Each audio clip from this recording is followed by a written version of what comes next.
Hello everyone, welcome to Selenium. Today's topic is Dropdown Basics. Dropdown basics are commonly used in forms for country selection, date selection, options, and settings. There are two types of dropdowns: HTML dropdown built using select tag, custom dropdowns built using div, span, and list tags, not real dropdowns.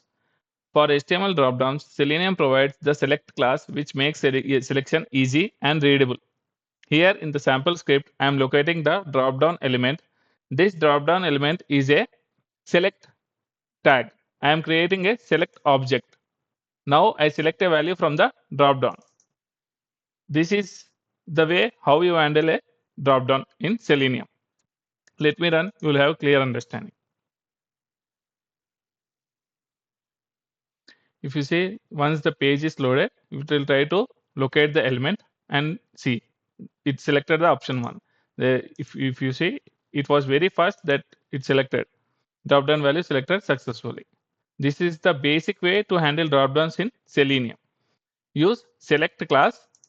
Use select class only for real HTML dropdowns. Always inspect the tag before choosing the approach.